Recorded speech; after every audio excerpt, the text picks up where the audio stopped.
அதாவது தீவினைகள் அகலப்போகிறது என்று கூட சொல்லுவேன். ஒரே வார்த்தை சொல்லப்போனால் தீவினைகள் இன்றுடன் அகலைவென்றது. உங்களுக்கான பிரச்சனை இந்த 31 தேதி வரைக்கும், புரட்டாசி மாதம் வரைக்கும் தீவினைகள் அகன்று இருப்பதை நீங்கள் கண்கூடாக பார்க்கலாம்.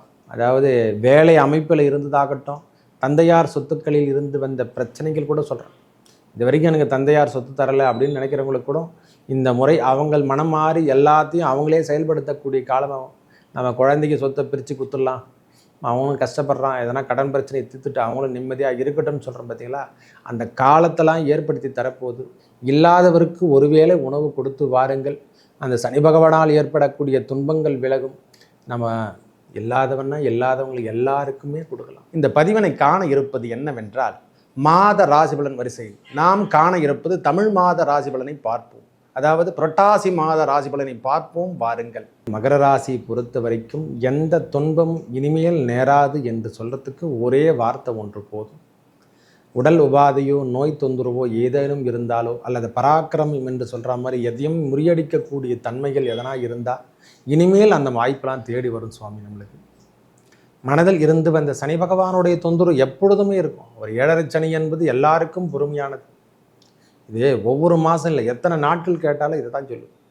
7.5 சனி காலத்தை எவர் ஒருவன் முடிக்கின்றாரோ அடுத்த பிறவி என்று கூட சொல்லுவேன்.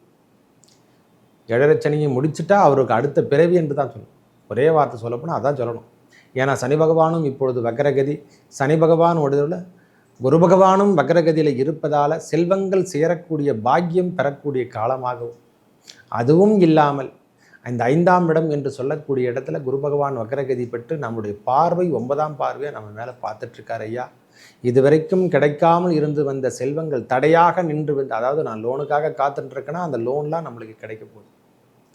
பனிஷ்மெண்ட்லாம் நம்மளுக்கு என்னங்க இப்படியே பனிஷ்மெண்ட்டு, கடைசி வரைக்கும் நான் வட்டி தான் கட்டணும்னு நினைக்கிறவங்களுக்கெல்லாம் வட்டி மாறி கடன் பிரச்சனையை தீர்க்கறதுக்கு எதனா ஒரு உபாதை நம்மளுக்கு கிடைக்காதனா அந்த உபாதையெல்லாம் நம்மளுக்கு கிடைக்க போகுது.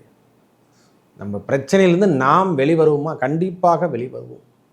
இந்த தந்தையாரில் உடல்நலத்தில் மட்டும் சற்று அக்கறையை எடுத்து கொள்ளுங்கள். அவர்களுடைய என்ன சொல்லுவாங்களாம், அவங்க உடல்நிலையில் சற்று கவனத்துடன் இருக்கக்கூடிய காலமாக இந்த மாதம் திகழப்போகிறது.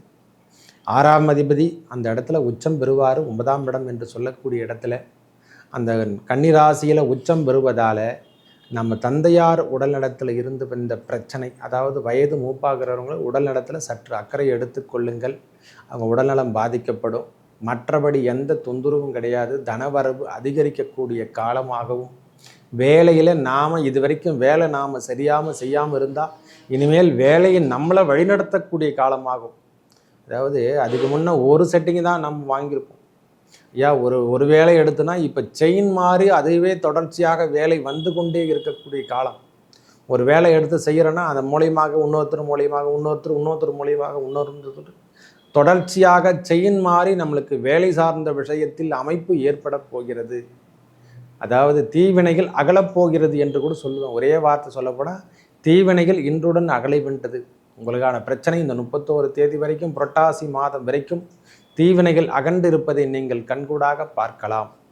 மனதில் இருந்து வந்த பிரச்சனை ரொம்ப ஆழமாக நாம் அப்பப்போ ஓரமாக போய் உக்காஞ்சிருவோம்.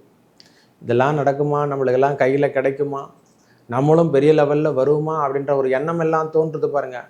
அந்த எண்ணங்கள்லாம் மாற்றி அமைக்கக்கூடிய காலம். ஏன்னா சுக்கிர பகவான் நம்மளுக்கு 10ஆம் அதிபதி, அவரே வந்து ஆட்சி பெறுகிறார். ஒரு 3 தேதிக்கு அப்புறம் அவரும் ஆட்சி பெறுகிறார். 9ஆம் அதிபதி என்று சொல்லக்கூடிய புதன் பகவானும் உச்சம் பெறுவதாலையும் உங்கள் பொருளாதார நிலைமையும் சற்று, அதாவது இது வரைக்கும் பின்தங்கி போயிருந்தால் இந்த மாதம் முழுமை பெறும். அதாவது கேட்டது அப்படியே ரொம்பிடுங்க. தண்ணீர் குழாய் நம்மளுக்கு தேவைக்காக நாம் வெயிட் பண்ணி ஒவ்வொரு முறையும் குடத்தை எடுத்துன்னு போகிறோம். அந்த குடம் எடுத்து போகும்போது தான் கடைசியாக காலி ஆகிடுது. தண்ணீர் டேங்கே காலி ஆகிடுது. இந்த முறை உங்களுடைய வாழ்வாதாரம் ரொம்ப அளவுக்கு நம்மளுக்கு தண்ணீரை நிரப்பி கொடுத்துருவார். பொருளாதாரத்தில் நிலைமையில் இருந்து வந்த பிரச்சனை விலகுவதை நீங்கள் கண்கூடாக பார்க்கலாம். பொருளாதார பிரச்சனைலேருந்து நீங்கள் வெளியே வந்துடுவீங்க. சாதாரணமாக வெளியே வருவீங்க.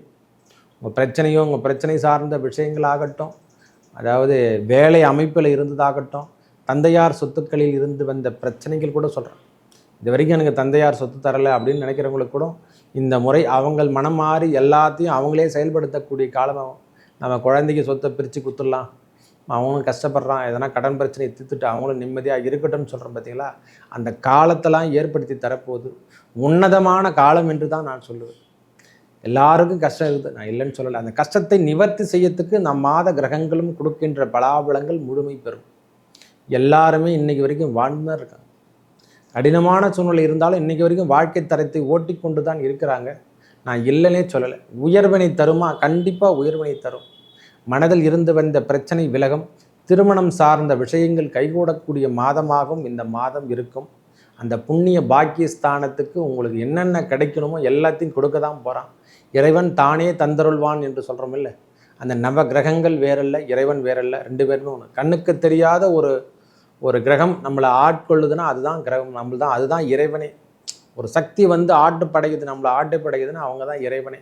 அதை செய்ய சொல்லுன்னு சொல்கிறோம்ல, இந்த வேலையை செய்யுங்க, ஜோதிடம் சொல்லு என்று சொல்கிறாருன்னா அப்படின்னா அவர் தான் இறைவனே.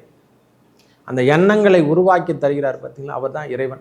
உங்களை பொறுத்த வரைக்கும் இந்த மாதம் புரட்டாசி மாதம் ஏழுமலையான் என்று சொல்லக்கூடிய, ஏன்னா மாதம் முழுவதும் அவருடைய கண்ட்ரோலில் தான் இருக்குது. புரட்டாசி என்பது கன்னிராசியில் இடம்பெறக்கூடிய சூரிய பகவானால் ஏற்படக்கூடிய புரட்டாசி மாதம்.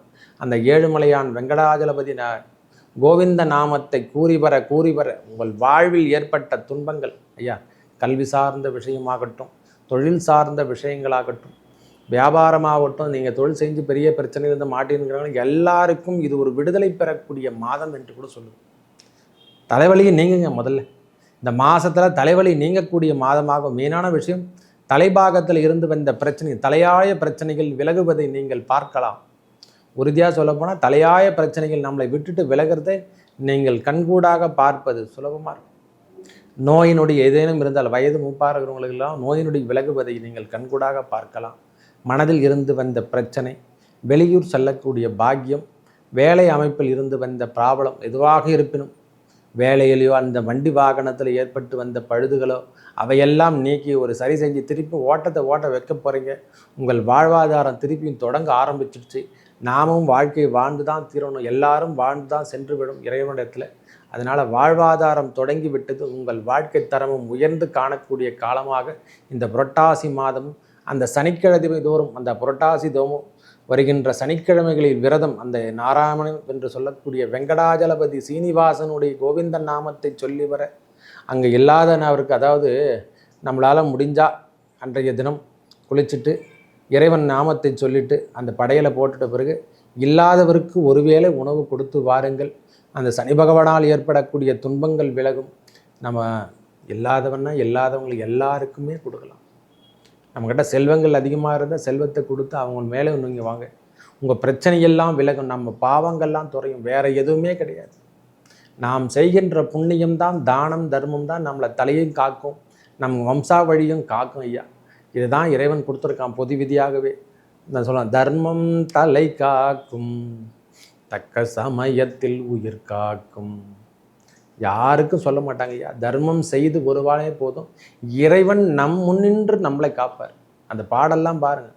தர்மம் தலை காக்கும் என்றால் தக்க சமயத்தில் உயிர் காக்கும். எதையுமே காக்க தேவையில்லை.